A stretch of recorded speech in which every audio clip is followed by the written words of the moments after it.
1977, our little town of Tombstone doesn't exist yet. In fact, it was nothing but a patch of desert known as Goose Flats, and the only people here then were renegade Apache Indians. Right until a traveling prospector by the name of Ed Shefflin had come this way with the cavalry, and he's in search of any gold or silver he could possibly find. All the while, that cavalry kept reassuring Ed that the only thing he'd find out there would be his own tombstone. Ooh. How you getting it? Now, luckily enough for us folks, Ed didn't listen, and he went out on his own to find a strike of silver, roughly 1 foot wide by 50 feet long. Now, like any sane person, Ed stakes his claim.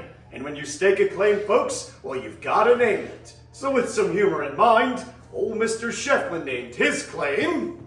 Tombstone. I'm glad this half knows where they're at. Now, folks, let's jump ahead 4 years. The year is now 1881, and Tombstone had become one of the largest boom towns of the Southwest. People were coming far and wide in search of their fortune. So with this came the building of permanent housing, supply stores and hotels, and luckily enough for us grown folks here, a couple saloons along the way. Now, I'm sure a few of you had the chance to wander up and down Allen Street. Some of you may have noticed it's 4 blocks long, but Tombstone back in its heyday was over 9 blocks long. And in those 9 blocks, our little town had over 60 liquor licenses, that's right, as well as 16 different gambling establishments. So needless to say, there was no problem finding trouble on Allen. Now with that trouble, we needed a trade-off, and that was our Tombstone silver. Now sadly, that still brought our town its unscrupulous bunches like the Cowboys gang. But Tombstone had their heroic figures as well, folks, such as Doc Holliday and Wyatt Earp, and another man we believe y'all haven't heard of by the name Luke Short. Now Luke was a fine dresser, a good gunman, and one hell of a gambler. It was rumored that Luke could count cards, and back in the 1880s that was rarely heard of, so most men, well, they would often call you a cheat. And there was a man that accused Luke of cheating by the name Charlie Storms. Now, Charlie wasn't bad with a gun, but he was often drunk, making him one terrible gambler. And one day, he lost all his money gambling Luke down at the Oriental Saloon and headed back the very next morning, determined to win his stakes. And working that bar there was a gentleman by the name of Pat Masterson. Oh, how's Pat? Now, Pat here had not much to do with the mess, but somehow gets roped right in the middle anyway. So what we're doing today, folks, is we're taking y'all back through history with us to show you how that day had played itself out.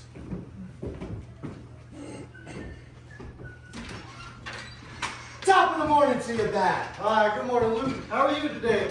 Well, any day above ground is a great day. Oh, I hear that. Breakfast? Well, absolutely. All right. Say, you don't appear to be too occupied. How about yourself to a hand or two? You know, don't mind if I do. No, that's just capital. Heard about that game last night. Trust me, that was no game. You cleaned them out Oh, no doubt. in under 5 minutes. In one hand. Keep like that, it's gonna be called one hand, Charlie. Keep playing like that, they're gonna call him no hand, Charlie. Well, speak of the devil. More time? Yeah, Shot for shot? might as well. What brings you in?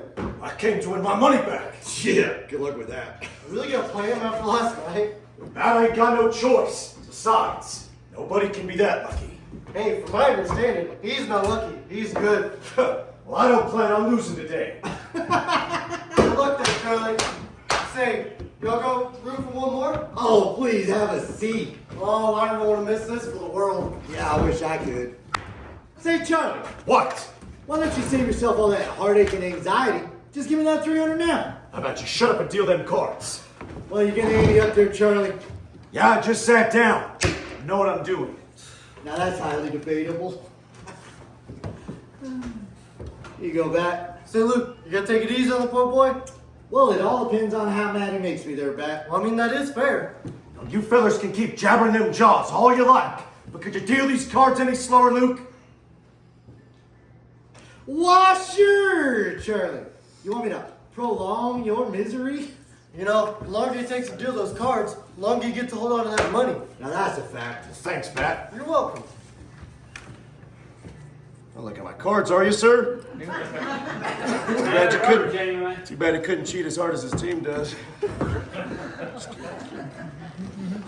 All right, Charlie. So many cards would you like? 5? 1. And from off the top. You best watch your mouth there, Storms. Sure. All right, Pat, how many cards would you like? Oh, folks, ain't that what I needed right there, huh? With a face like that and a 1-card draw, I'm out. Well, bye. Yeah, I don't blame you there, Pat. All right, Charlie, what's it gonna be? Okay, Luke, let's play. I'm all in. What's so funny, huh?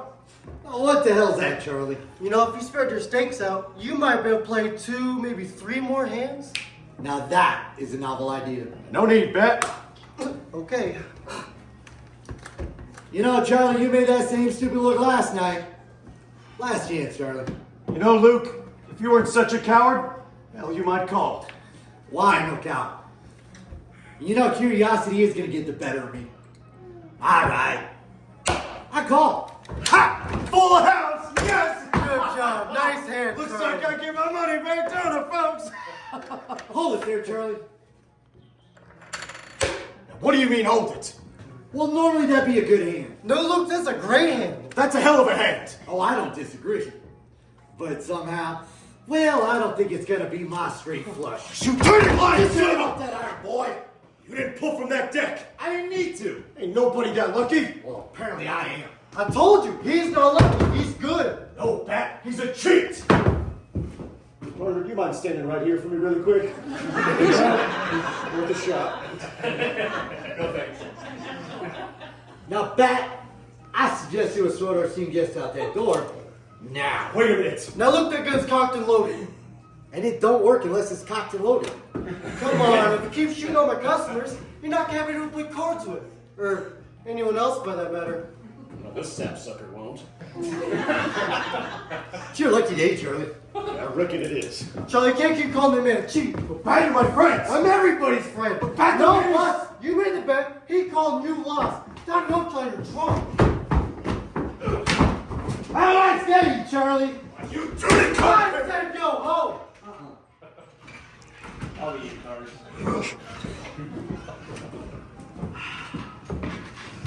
Now why would you prod the poor boy like that? Ah, you know that man's no more than an annoyance. Well, that may be, but you're gonna get somebody killed. Well, it ain't gonna be me. And I don't want it to be me. Besides, you're not even making any friends in this town. Why, sure I am, Bat. Let me introduce you to them all. They're right there on the table. That's not what I meant, and you know it. You know what? Let's forget about that man. Let me buy you a drink on Charlie. Well, after that, I am thirsty. Besides, I think it would greatly behoove that young man to find himself another means of entertainment. Because obviously, this is not his forte. Huh, what do you want me to do? Take up knitting? Oh, might be a nice safe hobby for that boy. Oh,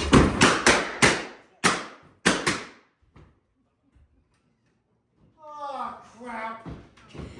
You know, Pat, you should pick the damnedest friends. Well, I reckon I do. Oh, cheers, folks. Oh, that's good. Now, folks, I actually did. I got 4 shots off that day. With 2 of those shots, well, they entered the same hole in that feller's heart. That poor boy was dead before he hit the floor. If you'd like to visit Charlie, you can do so, because he's still with us, and he's right up there at our Boot Hill Cemetery. As far as myself, well, I went on to lead a long and profitable gambling career. So let's have a hand for the actors, folks. Almost hurt on that one. Yeah, better luck next time, Charlie. Yeah. Bye, Charlie. Take it easy, Pat. Well, folks, I don't expect you to be aware, but dying sure makes a man thirsty. So I'm gonna have myself a drink. But are y'all still having fun? Yeah. All right. Now, I can safely assume all of us here, we've heard that gunfight at the OK Corral. What would you do if I told you good folks next that it actually didn't happen there where you think, but in fact happened in an empty lot closer to Fremont Street where our park is today. However, the people over in Hollywood decided you good folks wouldn't see a film called The Gunfight at an Empty Lot. However, that gunfight was still among the Cowboys gang, the Earps, and Doc Holliday, and we have a rare photo of the Cowboys gang hanging right above our ATM on the back wall. Now, in that frame, there is an index to tell you how, when, and where each one of those Cowboys died. And two men in that photo by the names Ike Clanton and Billy Claiborne. Well, those two ran away from the gunfight at the Oak Cave. They were branded as cowards. Now, Ike, he met his maker in 1887 rustling cattle, while Claiborne met his a little sooner. See, while he did flee Tombstone, Claiborne returned 2 years later, insisting on everyone calling him Billy the Kid Claiborne, after his supposed friend and idol, the real Billy the Kid.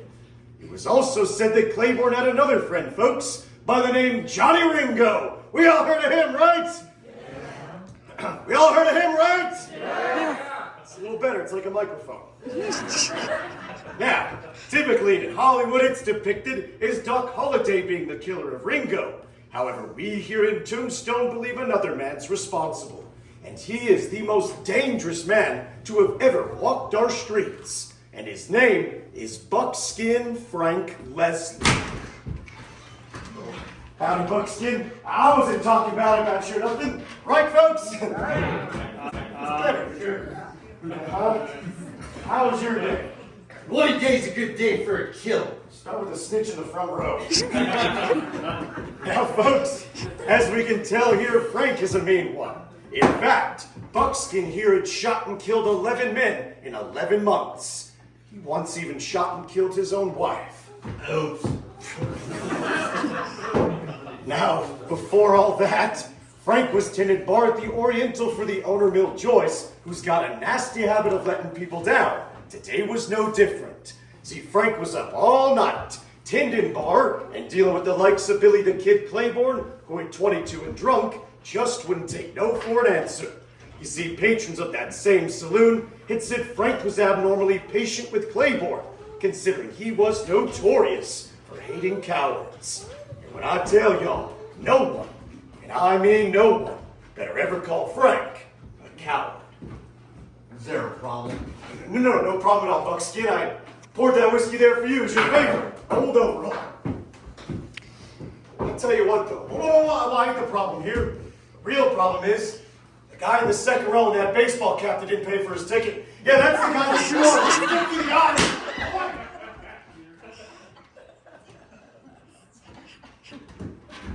Now what the heck's a baseball cap? Ow. Well, I tell you folks, it sure has been a long, hot night. I had this ratty filly in here last night, and I swear that girl was all sauced up. I must have kicked her out of here 4 or 5 times. I swear that girl drank so much, you know what she do? She go out that door, go around the building, come right back in. And every time I look up, I see that filly right back in there. Wait a minute. Hey, you in the red hat. Did I kick you out of here last night? Wait, let me guess. You can't remember, can you, darling? Nah, you were all sauced up. Now, hold up. Come to think about it. Is that your fella right there? Are you sure? Yep. Yeah? Because I wasn't the same fella you were running around here with last night. I'm just saying, girl, you better lay off that sauce. That's how you get yourself a Tombstone divorce. Just go ask my ex-wife. Hell, would you look at the clock on the wall? Oh, Billy's late again. I'm coming, Frank, I'm coming. Hold your horse. Jeez. What happened? Your dog died again? Well, no. In fact, I had myself a little horse trouble. Horse trouble? Yeah, she threw that same shoe she did the week before. Oh, can't you come up with something better than that?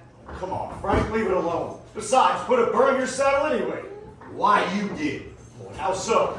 You know, I've been up all night watching your filthy glasses, and I had to kick that kid out of here at every corner. You know I couldn't be here last night. I did not. I've got things to tend to keep this place running. Oh, yeah? Yeah, Frank, it ain't gonna run itself. Oh, I know, because I do it for you. Would you just knock it off already? You know what? Now you're starting to sound like an old wash maid. Well, that's uncalled for. Leave it be. You're lucky I'm tired. Frank, we're all tired. What are you tired from? Your last nap? You know what? I believe it's best you read this paper and have yourself a seat. You know what I intend to. Well, fine. Some peace and quiet. Well, that's what I've been trying to tell you with all the doggone trouble. Oh, you know the trouble loves to follow you, Frank. Oh, yeah, whatever. Oh, great, he's back. Claiborne, you didn't do that. Pour me another.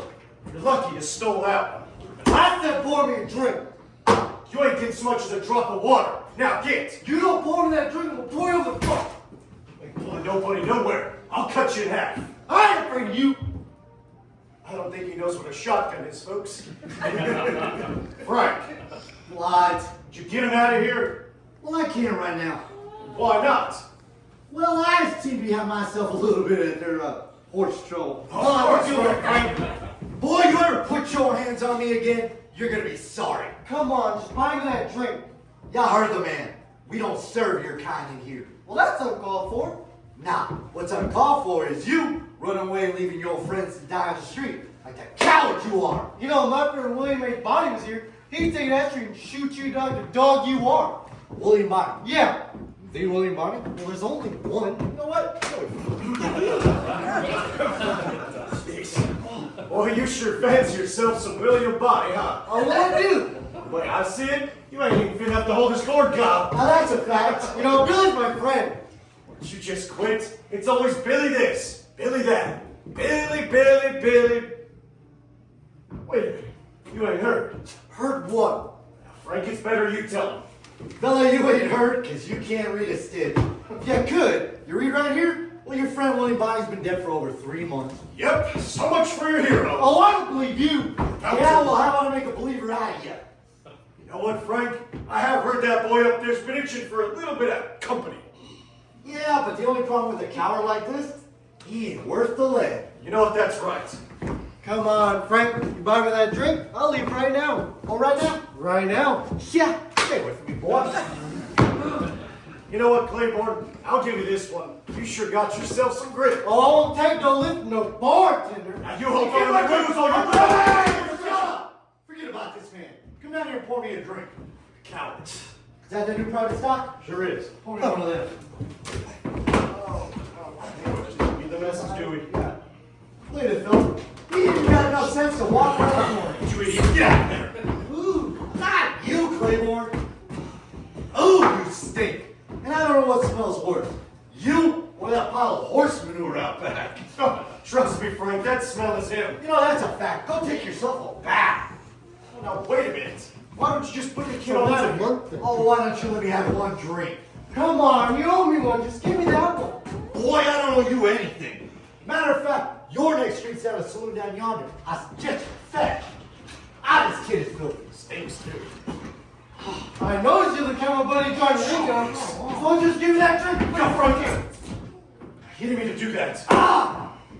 Boy, did I tell you to put your hands on me again, you're gonna be sorry. Yeah? Are you hard of hearing? Whoa, whoa, whoa, whoa. Now, don't you make a mess in my saloon. Don't worry, Milt, there ain't gonna be no mess. Cause our friend Billy Kid Claiborne was just leaving. What's your Billy? You know, Frank, I don't want that drink no more. Good, cause the next time I see you, I'm gonna turn that head into a canoe. You know what we're doing with the cowboy? I don't care who you are, I say get. Yeah, y'all will see me soon. Yeah, you're gonna see me one too many times, boy. Get on out of here. Did you leave this mess? Which one? Pour me another drink. You know what, Frank? I'm going to join you on this one. Between that kid there and all my horse troubles this morning. Are you and all that horse crap? One thing's for sure, that boy's just like his paw. Just like him. The apple didn't fall too far from that tree. Nope, straight to the ground and right into the core. Frank, you murderer! Oh, this boy don't quit. I got me a gun. Oh, that's good. Maybe he'll shoot himself in his foot. Why hell, I'll drink to that. Frank, I knew you were a murderer. I didn't know you were such a coward. What, now, Frank, he didn't call you a coward. Yes, he did. No, he didn't. Yes, he did. You know what? I've been dealing with that man all night. And I'm sick and tired. Just leave it be. No! I'm gonna go settle this once and for all. Put that gun away, No, Frank. I'm sick and tired of that man. Hey, you gotta come over and take a gander at this. He's hiding across the street behind a fruit cart. Frank, don't do anything Oh, rash. Claiborne, I see you. He's just a drunk boy, Don't you Frank. raise that rifle, boy. Now, please. What you going to do? Why hell, I shot him square. Couldn't you see that kid be? You know, I'm gonna go fetch the marshal. Wait a minute, the marshal? But why not even come into work today? Well, folks, as we've all seen here, Claiborne was kicked out of the saloon for the last time. Now, somehow, some way, he got his hands on a Winchester rifle. Claiborne ran across the street, hid behind a fruit cart, intending to ambush Frank as he came out the front doors. But Buckskin was a whole lot smarter than that. See, he exited this side of the saloon, taking Claiborne completely by surprise. And 2 shots rang out that day. Well, Claiborne missed. Frank didn't. In fact, Frank shot Claiborne from 60 feet away, and that was done with a handgun. Now, when the marshal showed up to take account, he said Frank was smoking that same cigarette he had lit while in the saloon, and was then quoted saying, "Sure, I could have done more, but I would have done no less."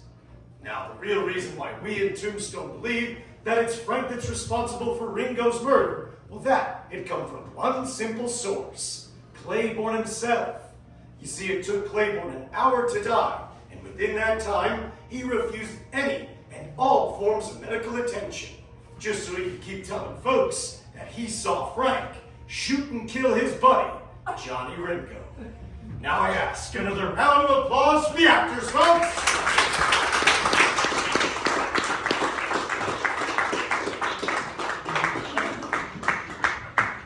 Now, folks, we're going to fast forward to the year 1900. And our focus is going to be on me, Warner. Now, most people will tell you I was the youngest and most arrogant of the Earp brothers. I think they were just jealous because I was the most handsome. After that famous gunfight, folks, I left Arizona and I moved to California. But I didn't like that place much. So I came back 2 years later and settled down in our neighboring town of Wilcox. Now, I got me a job on Henry Hooker's ranch as a range detective. And I worked above a boy named Johnny Boyette. But I didn't like him. And one day on the 4th of July, folks, hell, I picked up old Johnny and I threw him into a tree. A fight broke out, but it was quickly broken up. Now, we would meet 2 nights later at 1 a.m. in the Brown Hotel. And I gotta tell you, this is the best example why you never, ever bring a knife to a gunfight.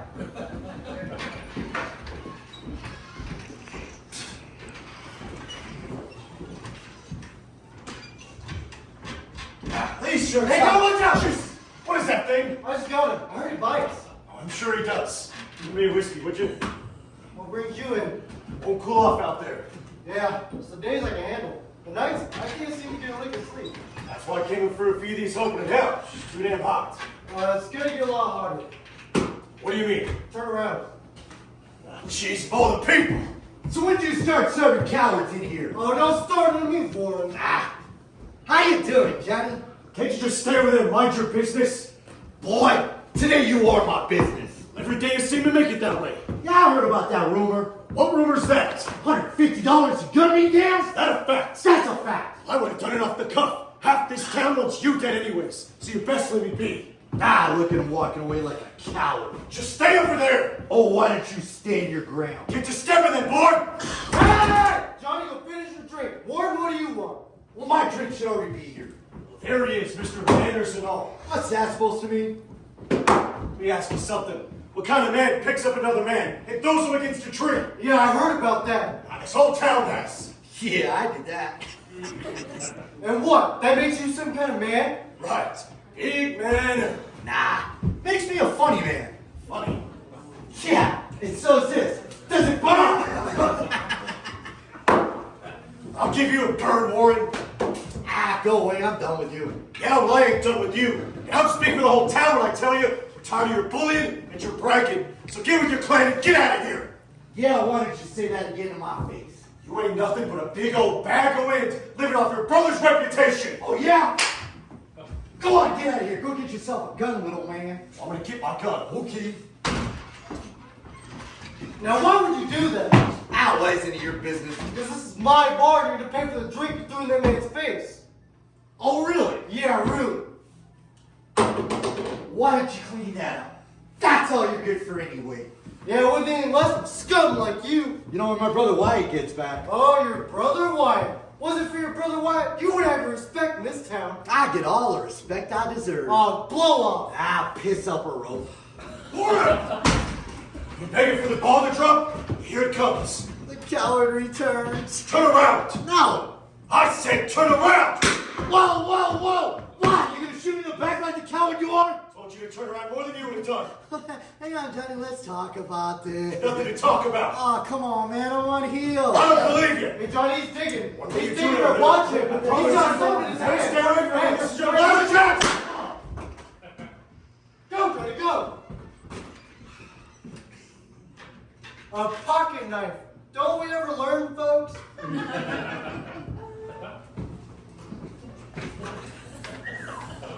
Well, folks, unfortunately for old Warren here, he would lay on that saloon floor for 6 hours before anybody bothered to check him.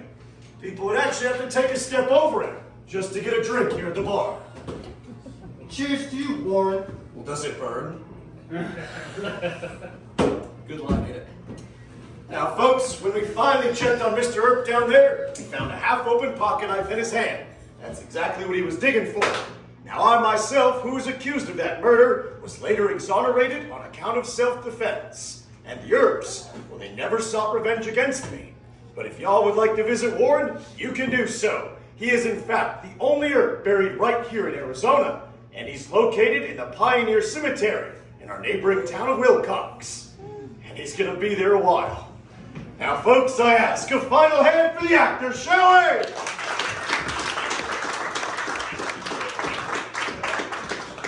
Everybody enjoy the show?